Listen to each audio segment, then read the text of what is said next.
as it can be.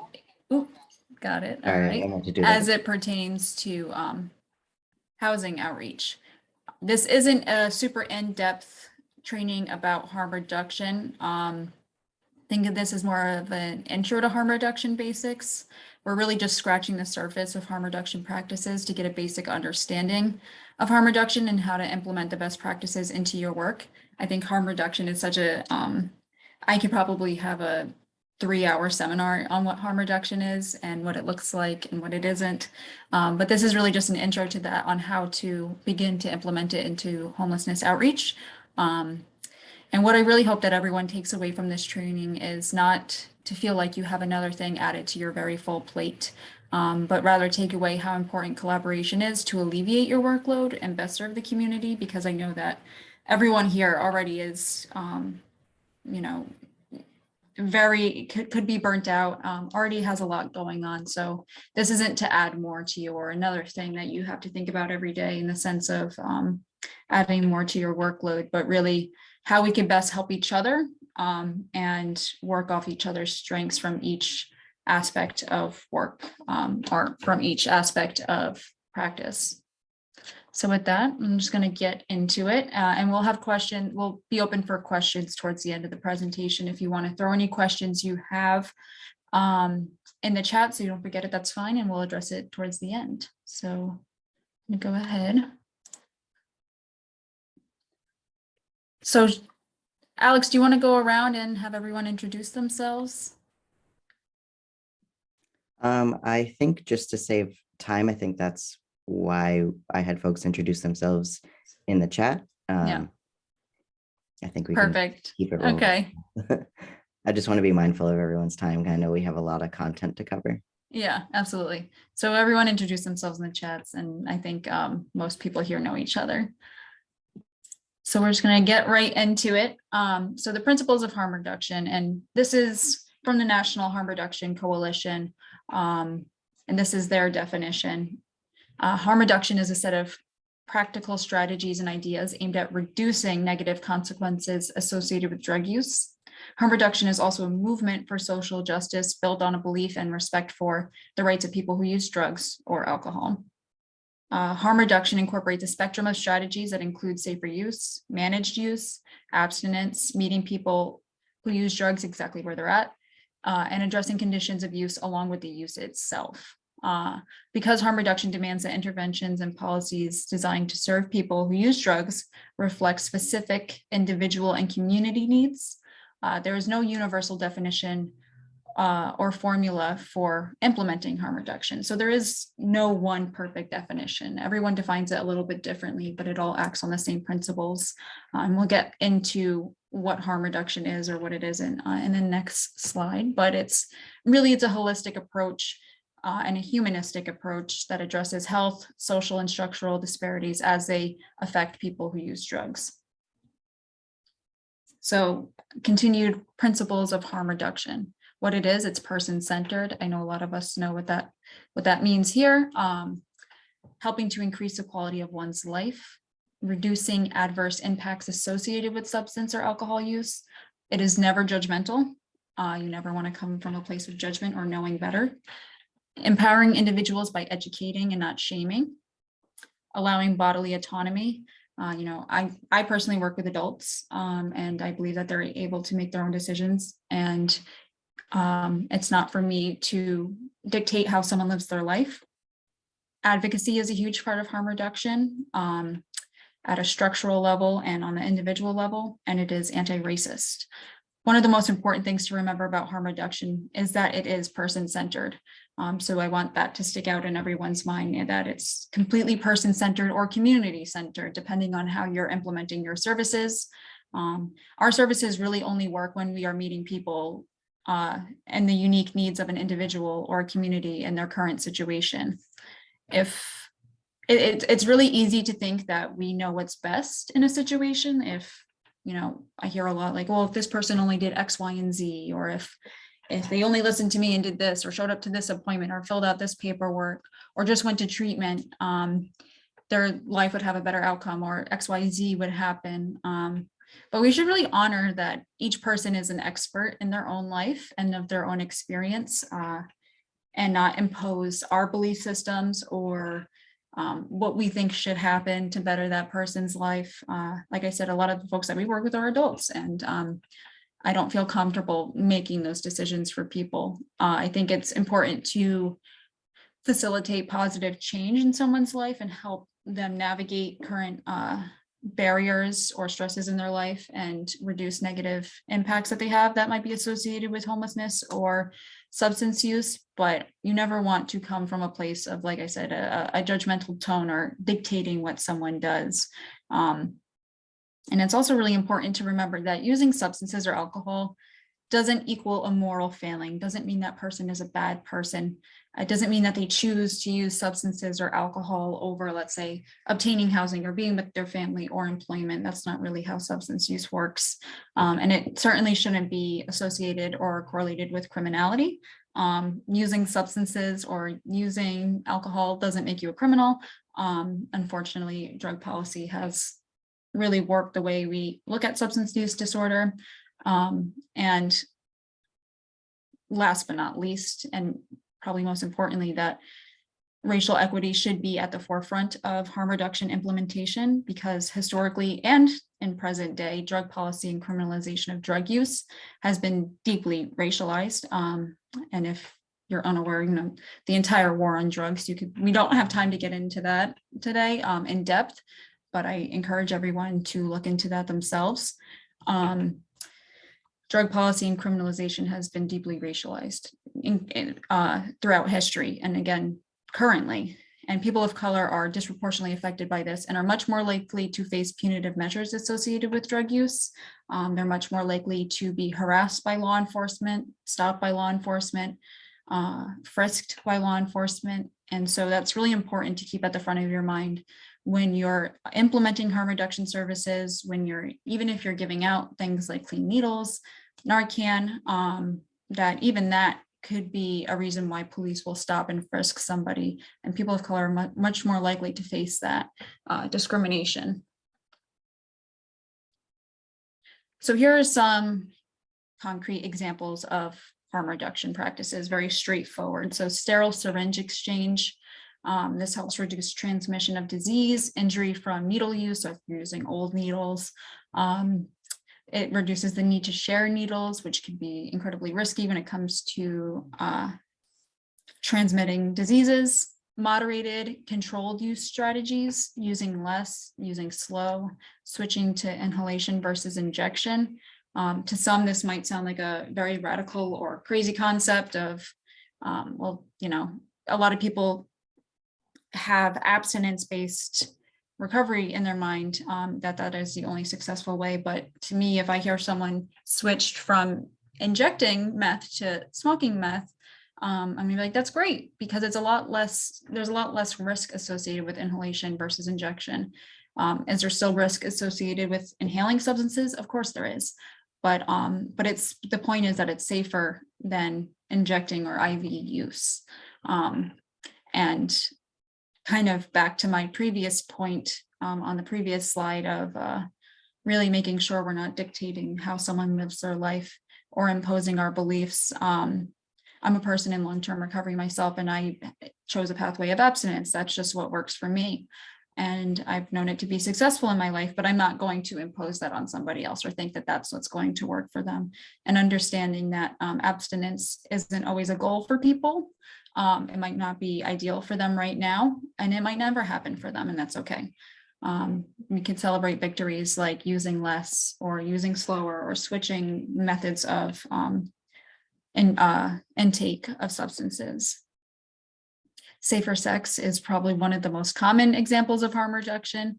Using condoms, getting tested for STIs or STDs, and treatment for any STIs or STDs. I always compare substance use harm reduction to safer sex, although fundamentally they are very different, because the safer sex conversation isn't criminalized. But at the time when safe sex was really promoted and colleges and high schools were giving out free condoms or talking about sex education, People were really upset about that and thought it would promote people to have more sex or be promiscuous, which in my mind is, again, if you're an adult, that's fine. You can make your own decisions. But a lot of people were upset about that and thought it would lead to teenage pregnancy and this, that, and everything. But really all it promotes is just safer sex and reducing the transmission of STDs. And similarly with harm reduction, a lot of people think it's incredibly radical. And when you break it down, it's really not, because at the end of the day, people, again, are adults and have autonomy over their own body. And if someone wants to use substances, at the end of the day, they're going to. So how can we keep them safer in the meantime while they're doing that? Narcan distribution, so overdose prevention, substance testing before using, things like fentanyl test strips, and harm reduction centers. So if you're not aware, Rhode Island did just recently pass legislation to allow a test or a pilot site of a harm reduction center. If you don't know what a harm reduction center is, it is a center that is run by, traditionally in other countries, by peers, nurses, clinicians, where people could bring their pre-obtained substances and use those substances at that center. That way they have a safe place to use where they can be monitored. If an overdose occurs, there can be an intervention. There are resources. They can get clean needles, fentanyl test strips, Narcan, connected to case management services, housing services, treatment, if that's something they're interested in. And where harm reduction centers have been implemented in other countries, there's never been an overdose death at any of these centers. So again, this seems incredibly radical, but again, people are already using substances. We're not promoting, we're not encouraging people to go out and try injecting drugs or smoking drugs. By implementing a harm reduction center, it's not really going to entice people to just start picking up and using, but just offers a safe place for people who already are, versus using in a public bathroom or in a park or at home alone, where people can't intervene if an overdose were to happen, or where they're not connected to services, most importantly. These are some examples of harm reduction tools that we hand out on our street outreach team. So we have safer smoking supplies. Down here is what we call bubbles. They are meth pipes. And up here we have straight pipes, which are used for crack smoking. Fentanyl test strips. These strips are to test the substance for any presence of fentanyl. You could test pretty much any substance, really, not weed, but most powdered substances, so pills, anything that comes in a powder form. We have safer sex kits, which are just very straightforward, condoms, and a resource where to get HIV and Hep C rapid testing, safer injection kits for individuals who are IV users, and it comes with all the works. So we have antibiotic cream, alcohol swabs, band-aids, cottons, sterile water cookers, and the needles behind here. And in each kit, we provide resources, ways to recognize and respond to an overdose, how to use each kit, and where to get more. We also have these cards. You might see it says never use alone for those who do use alone and might not have an option but to use alone. It is a hotline where people could call into while they're using substances, and that way if they become unresponsive, this hotline can dispatch emergency services. And of course, Narcan, I'm sure that's probably the harm reduction tool everyone is most familiar with. So overdose in Rhode Island. In the past 2 years, Rhode Island has seen the most overdoses ever recorded in the state. Overdose involving fentanyl is obviously steadily increasing, as you can see by this graph. And it's really important to be aware of fentanyl possibly being present in other substances. So things like cocaine, crack, meth, non-opioid substances might have fentanyl present. So if someone's traditionally a stimulant user, they might not have the tolerance for opioids, especially an opioid as potent as fentanyl. So this puts them at incredibly high risk for an overdose. We only have up until 2020. This information comes directly from Prevent Overdose RI. You could visit it yourself. It is an incredibly user-friendly interface, and it updates the data, I think quarterly or so, but this is annual data, and it does take a little bit longer to get conclusive fatality data from the medical examiner's office. So that's why we don't have 2021 yet. But I do know that 2021 is higher than 2020, unfortunately. So we're continuing to trend upwards in overdose fatalities. So it's really important that we're mindful about that. I know this is a little bit hard to see, but this is a map depicting overdoses by city and town of incident where the overdose has occurred from 2011 to 2021. And I wanted to show this map to really help visualize how overdose is a statewide issue in Rhode Island. It's not just happening in one place or just the cities. I think people have this preconceived idea that overdoses predominantly happen in the main metro core cities, which is true in the sense that there's higher numbers of overdose there because there's higher population numbers, but it really reaches every corner of Rhode Island. So it's really important to stay up to date on overdose data trends, especially if they are affecting the areas you serve or where you house individuals, to be aware when there is something called a roar alert that goes out when any region within the state is experiencing an above threshold number of overdoses, and how that affects the populations you serve, the community you serve. And this information you can get directly from the state, from the Governor's Overdose Task Force if you attend any of the subgroups and get on the mailing list. They do send out community updates. This bar graph depicts overdose death rate per 100,000 person through years by race and ethnicity. This starts in 2016 to 2022. It does say note due to approximately 7% of deaths missing ethnicity from 2016. Oh, sorry about that. From 2020, Hispanic deaths might be undercounted. So just keep that in mind when looking at this graph. But if you notice in the blue here, Black or African-American, non-Hispanic or unknown ethnicity, Black residents in Rhode Island have faced higher rates of overdose death each year compared to other residents. And over time, we see that overdose death rates are increasing fastest among Black and Hispanic population as opposed to white or non-Hispanic or unknown ethnicities.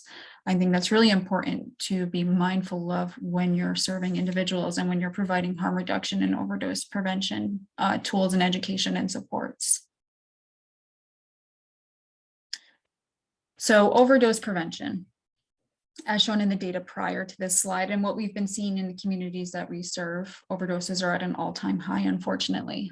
So I'm sure I'm not the first person who's telling you this. I'm sure you're seeing it in your work, in your community, possibly even with your own friends, family members, loved ones.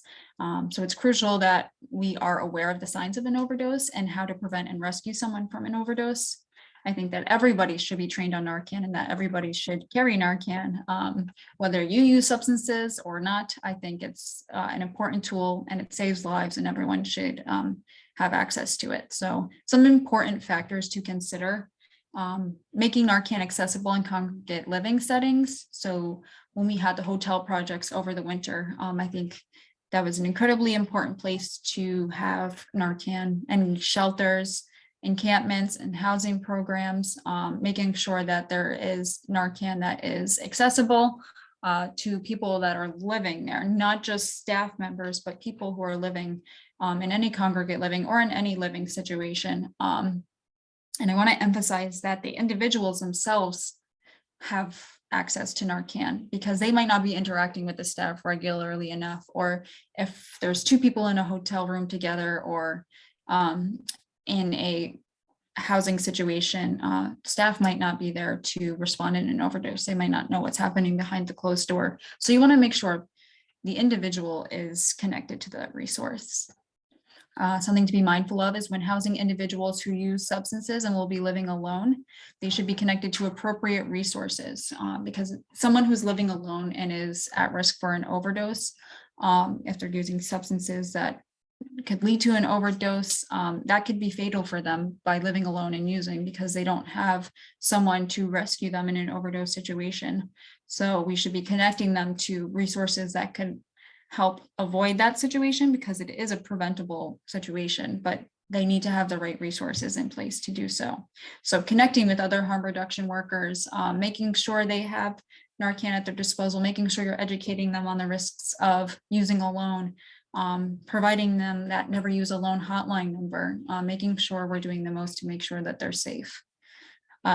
This one is difficult for some people, but having open and honest conversations about overdose risk and prevention and response with the people you serve. So I'm really transparent with folks I serve. You want to make sure you have that type of relationship and that you've really built up that level of trust with folks that you serve, and have really open and honest conversations. When I know someone is using substances, I'm asking them, well, what are you using? How much are you using? Are you using alone when you're using? Do you have access to Narcan? Have you experienced an overdose recently? What can I do to help you? What can we do to make sure that you're not at risk? Do you need clean needles? Do you need fentanyl test strips? I think the more transparent you are and open and just matter of fact about these conversations, the less people feel ashamed of their substance use. And that's why it's so important to never come from a place of judgment and just to be incredibly compassionate, because people aren't going to trust you if you're coming in with a mind frame of judgment or shame or stigmatizing that person. They're not going to be honest about their drug use with you. And when you can't have that open and honest conversation with somebody about overdose risk, that's when things could go bad very quickly, because they're not going to ask you for the right resources that they need to stay alive and stay healthy if they feel like they're being penalized for their substance use. So always coming at it from a compassionate, non-judgmental way, and just being open and honest and really developing that trusting relationship with the folks you serve. Overdose is 100% preventable with the right tools and education, and it's really important that we have these conversations with folks. And even if people, even if you're serving individuals who don't use substances, maybe they just drink, or maybe they don't drink or do use substances. I think that you should even be educating those folks on how to reverse an overdose, how to get Narcan, that they should carry it themselves, because they might be the ones responding in an overdose situation. They might live in an area where they've seen overdoses. So they should also be equipped with the knowledge of how to reverse an overdose.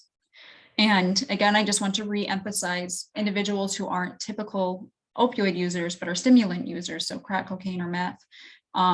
Like I said, they could also be at risk for an overdose if their substance of choice is tainted with fentanyl. There's been a lot of anecdotal reporting about individuals using crack cocaine or meth who have overdosed on fentanyl, and they weren't aware that they were using fentanyl, and they might not have that tolerance for an opioid.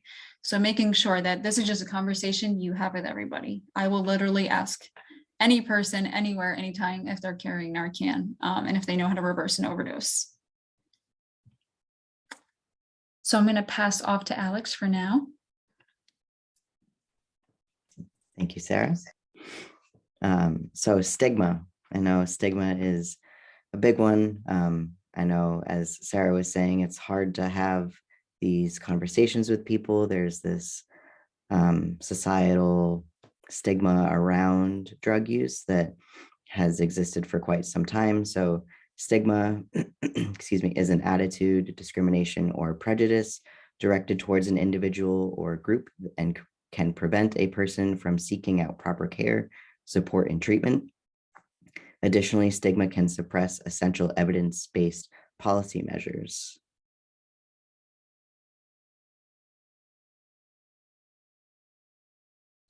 So those who experience stigma, whether it's based on their substance use, their housing situation, they might be fearful to seek help due to their current situations, because of this discrimination that they might face, and the poor treatment that they might get because of that when interacting with these systems of care. Even worse, they can often be denied opportunities for upward mobility and be further marginalized. So when we say upward mobility, we mean denied housing, criminalized for their substance use or their housing status, healthcare needs being overlooked or not met. Oftentimes, our folks receive a lot of discrimination from medical providers that can severely limit their willingness or their ability to receive treatment. The use of stigmatizing language in a medical chart can severely skew future providers' perceptions of the patient, of their conditions, and can really alter the course of their care. If someone is presenting at an ED, at an emergency department for overdose, they've overdosed X amount of times in the past month, and they show up to be treated, and then they're just dumped back out on the street, and their chart doesn't say anything other than, you know, showed up for overdose, and their chart has the word addict or junkie in it, then that shows for the next person treating them that this person is less than, that they are their addiction, and that's not person-centered at all. That is making it feel like that person is their substance use instead of being a person first. So outreach workers are advocates for those that they serve. We help individuals navigate these systems of care. It's our job to act as a shield that prevents the mistreatment from happening to the individual.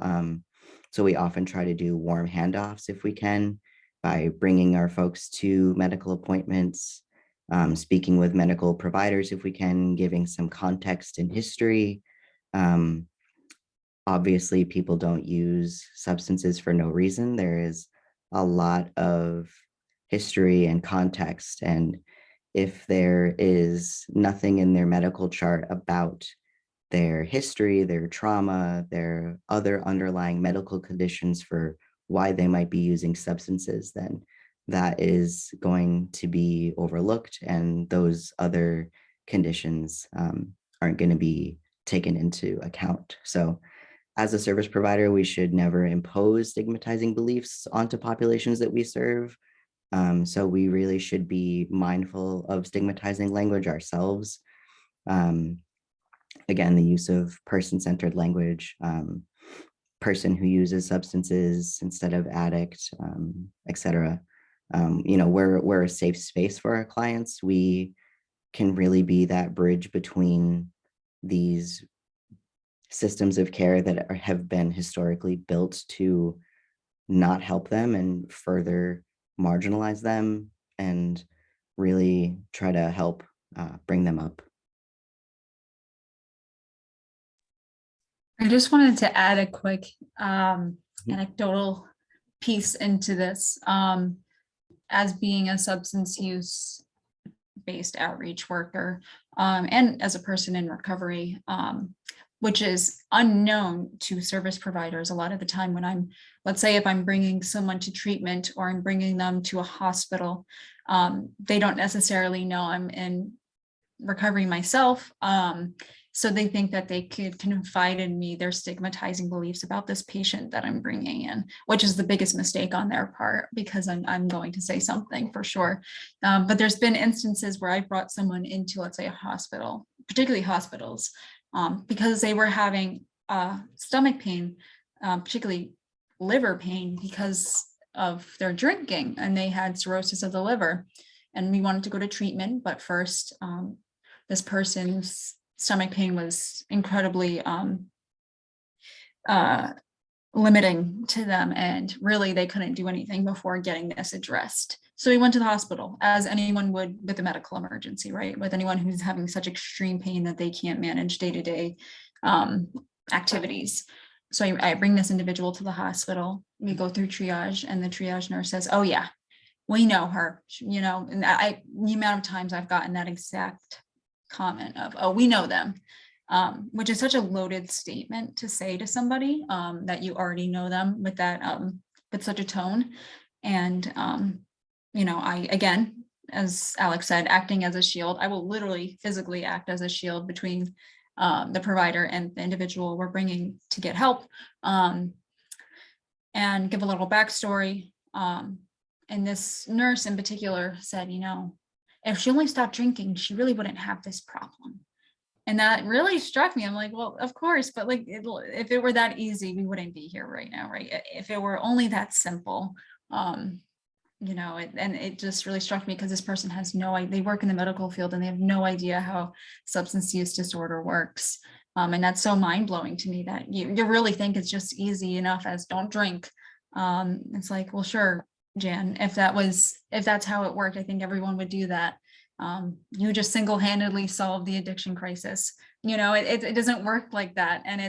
But oftentimes you'll see that stigmatizing belief really placed on the patient or the individual that we're serving. And, if that were my experience, which it has been in the past, like, I don't want to go back to that person. I don't want to go get help. So even if someone's not, let's say, at risk for like an overdose or substance use related mortality, just living outside is so incredibly strenuous on the body. I have known folks that we've worked with who have passed away pretty much because they're unhoused and they weren't getting their medical needs met because they are treated horribly at a hospital. So really, I just really want to reemphasize being that shield that prevents mistreatment.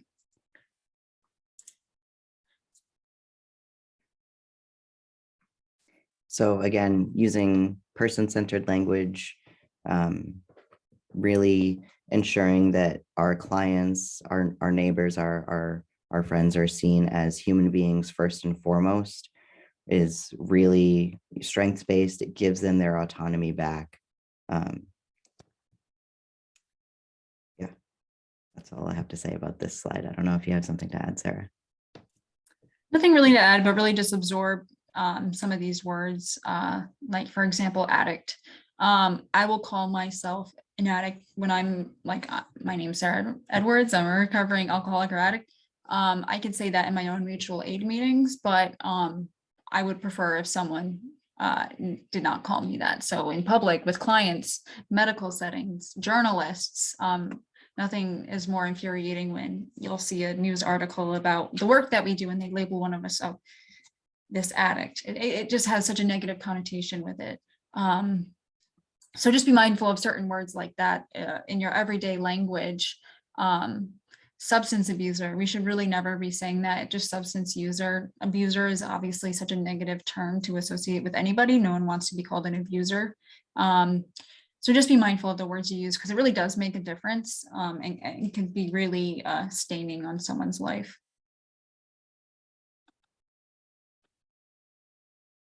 So a little brief tidbit about what I do. So I manage PSN statewide mobile outreach team. We are contracted through the Department of Health to respond to overdose hotspots throughout the state. So our overall goal in the outreach team is to reduce overdoses, meet people where they're at, and reduce stigma in the community. Obviously, provide direct services, community-based services, and we operate statewide, with the exception of Providence, Pawtucket, and Central Falls. We focus on regions outside of the main metro core. And we do this by providing recovery supports. So if someone's interested in treatment, we'll connect them to it, provide transportation thereafter once we secure a bed for them. One-on-one peer support. Everyone that works on our team is a person with lived experience and is in recovery themselves. Connection to recovery housing, any funding that they might need for recovery housing. Harm reduction tools and education. So as I shown on some of the previous slides, some of the tools we hand out, overdose prevention, distribution of the harm reduction supplies I showed, education on how to use more safely, so on and so forth. We'll also provide community education. So we'll do things like table at a public event, a library, so on and so forth, and make sure that the overall community knows how to prevent an overdose.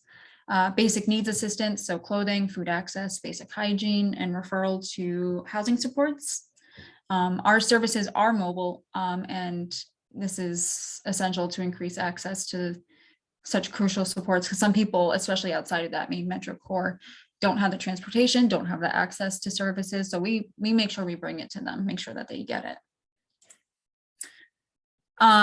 PSN created a technical assistance and training guide for peers and community health workers and other professionals who conduct outreach, particularly in the overdose prevention, harm reduction, and peer world. But this, I think, can be applicable to anyone providing different types of outreach. This really offers a deeper dive into the day-to-day of an outreach worker. So if you are interested in this, you could reach out to me, and I could share that with you if you're looking for a more in-depth perspective of overdose prevention, outreach, and harm reduction.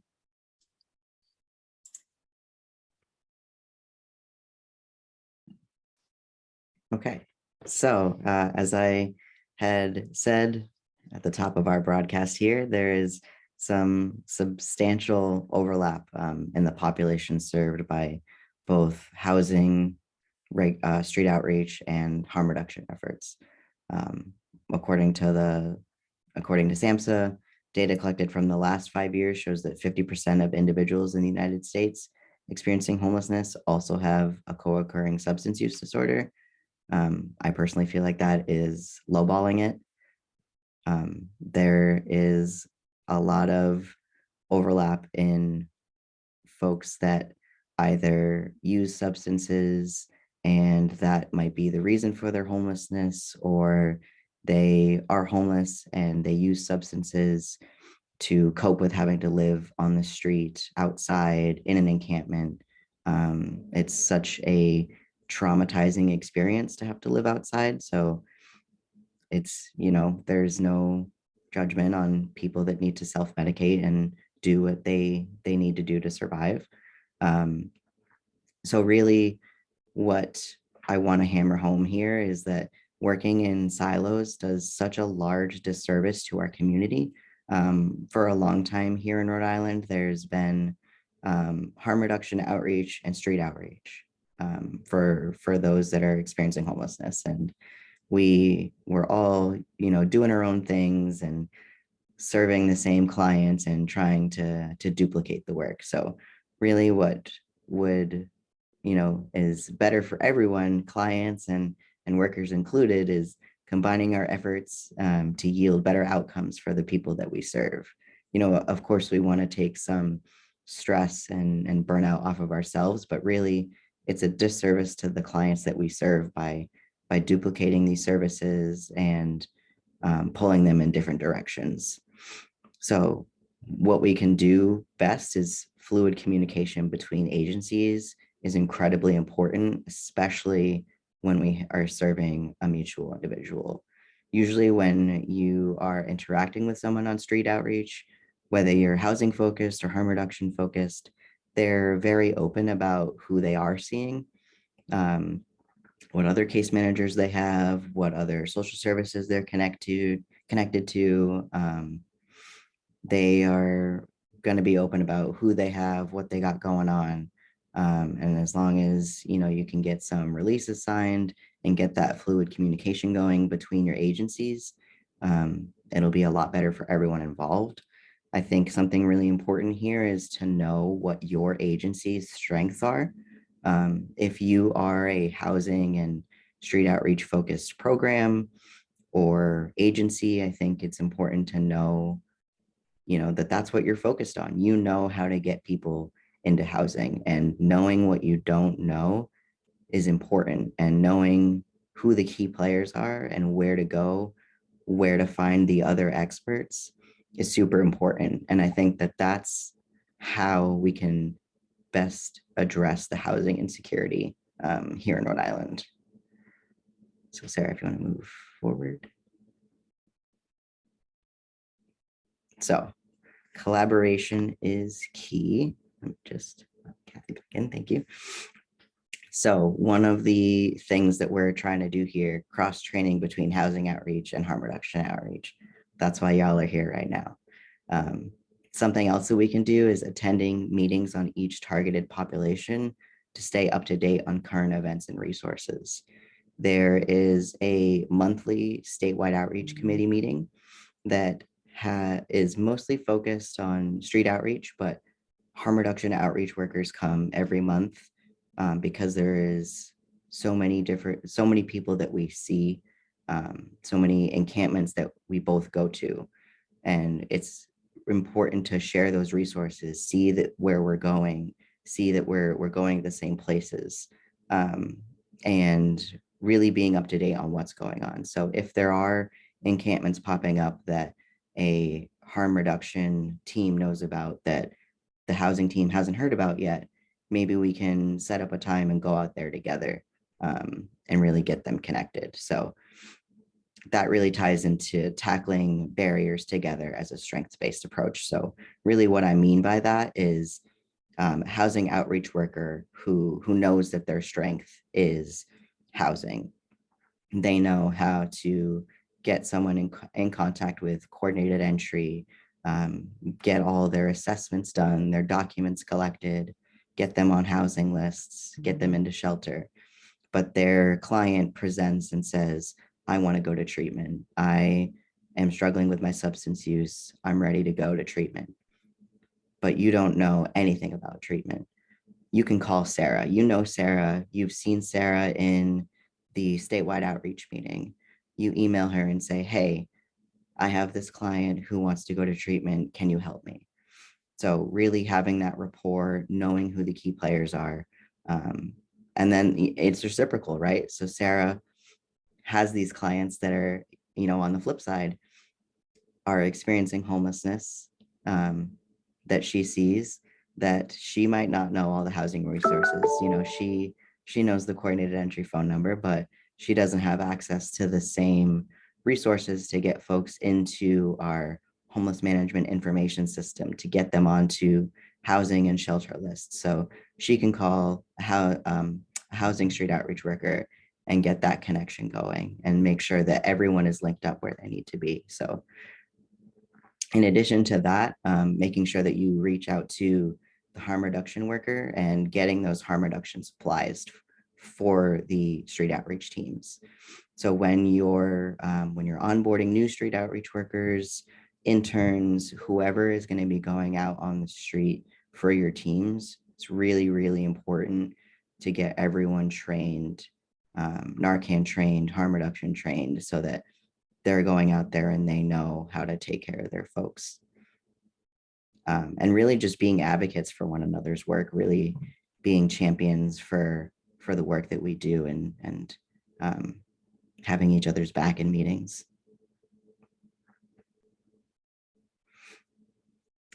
So what can street outreach workers do? Meet people where they are physically and fundamentally, honor their autonomy, their physical space, and their level of willingness to engage in services. That is especially true for harm reduction. I know that street outreach workers do take that approach when it comes to housing. There are a lot of people that are not comfortable going into shelter. Congregate shelter is very traumatizing. It's not conducive to everyone, and that's totally fine. But keeping that same mentality for harm reduction, some people aren't going to be ready, and that's got to be cool. They got to do it on their own time. So really keeping that non-judgmental compassion for every facet of their intersectionality. Every person is unique, and all of their things that they got going on. We've got to be non-judgmental to all of the identities that they hold. Being that resource broker, connecting them to the services they need, and really knowing those key players, like I was saying, like housing, basic needs, outpatient and recovery supports, harm reduction, partnering with the community agencies to work together, reducing stigma associated with drug use. So really working to use destigmatizing language, being that shield at medical appointments. If you can work with Sarah, so if Sarah is the one that you call and your client wants to go to treatment, if you are able to go with them, drop them off at the inpatient place and see what it's like, and really talk to the medical team there and give them some context on what this person has going on, and be an advocate that way, and let them know that they are more than their substance use.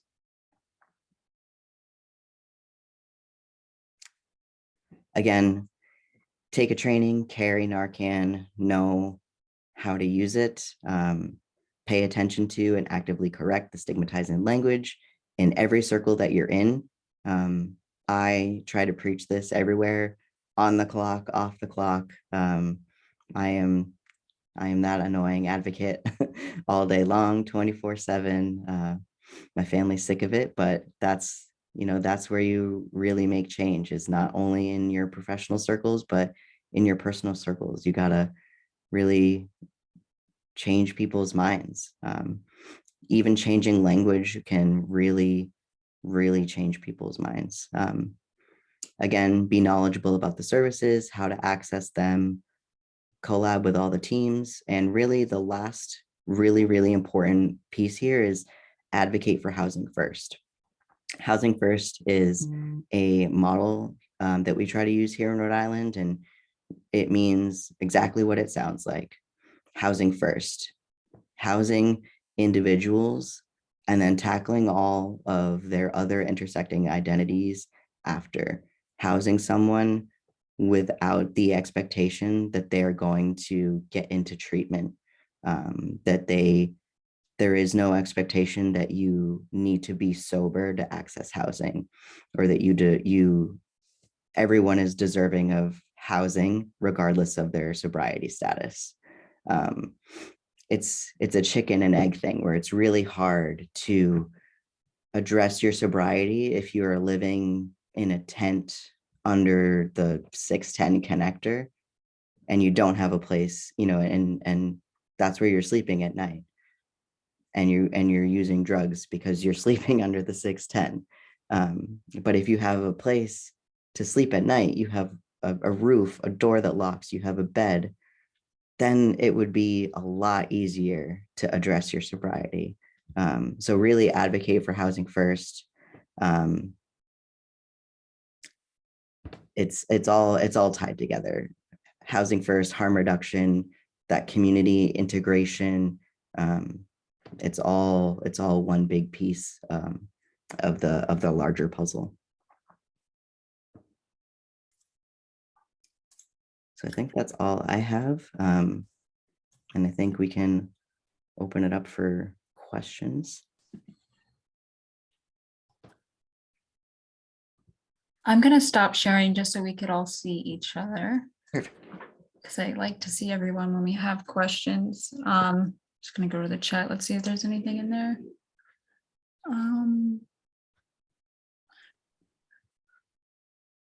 Kathy Schultz said, we are currently working to include harm reduction, overdose prevention, and contracts to ensure that all shelter homelessness providers, where are we?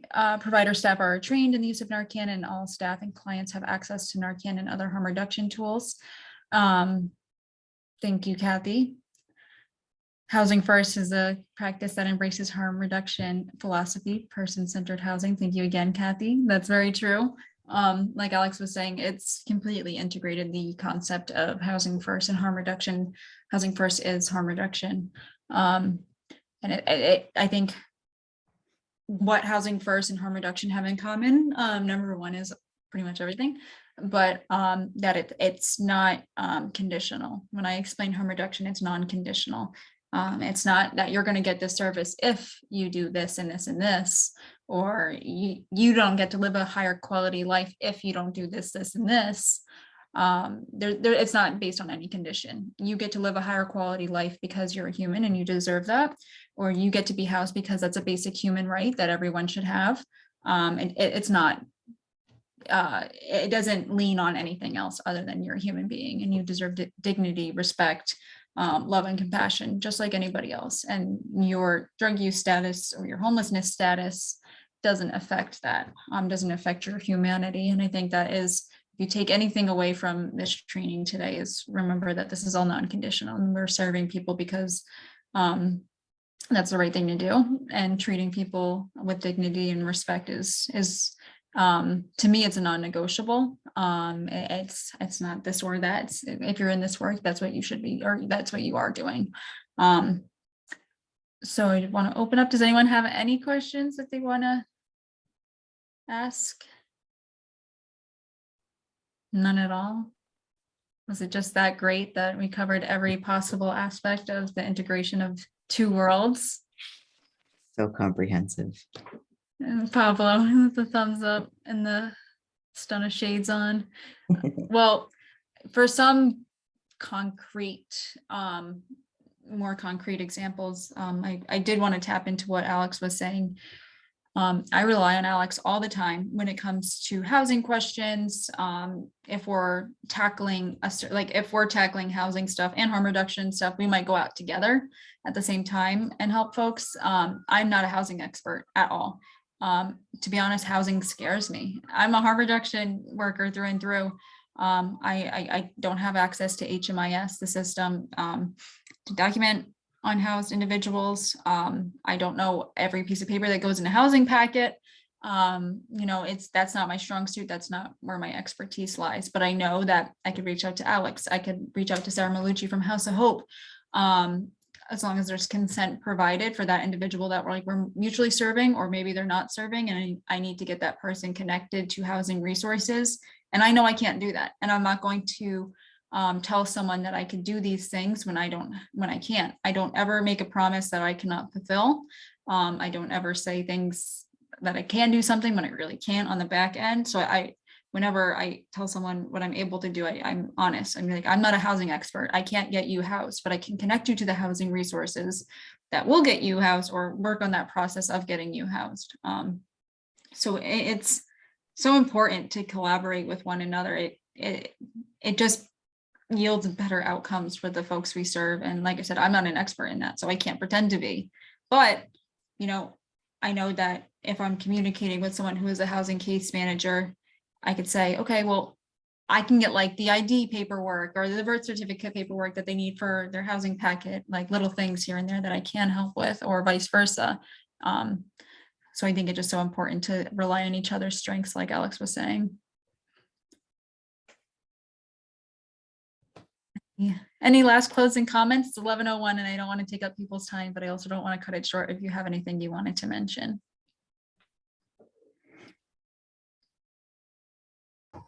I can't go without saying anything, and I had to go walk. So I just want to thank you both so much. This is going to make me cry, because anybody who knows that I've wanted this to happen for so long, the statewide outreach meeting is really a really safe and important place for everybody to join and really be there and talk about what's happening in the community. But I also put the governor's task force. We would love for folks from the homelessness provider world to join us in the governor's task force, because just me, Sarah, and a couple of other people can't solve housing and make sure that the governor's task force that's addressing overdose hears us. So we need as much support as possible. So join the governor's task force too, if you can. I second that. Yeah, they're probably sick of me and Kathy saying housing as it pertains to overdose prevention, because it does correlate very clearly. So if some folks from housing want to come and stir the pot a little bit, we love stirring the pot at meetings of just really, and when I say stirring the pot, I just mean advocating and speaking up. But we should really be emphasizing what is needed by the folks we serve, because when you're boots on the ground, when you're in the community, you're seeing things happen in real time that on the state level they're not seeing necessarily. So a lot of policy and change comes from the ground up, in my opinion. So we need to be fierce advocates, especially right now. This is the worst time for both housing and substance use and mental health. So collaboration is a must. All right, everyone. Thank you. Yeah, thank you all for being here. As a reminder, this recording was this training was recorded. Oh my gosh. Wherever you found the link for this, you will probably find the link for the recording. It might take me a bit to get it uploaded because I am new to that. So I will figure that out and hopefully have it up soon. When the recording is up, please share it widely with your networks. But other than that, hope everyone has a great rest of their day.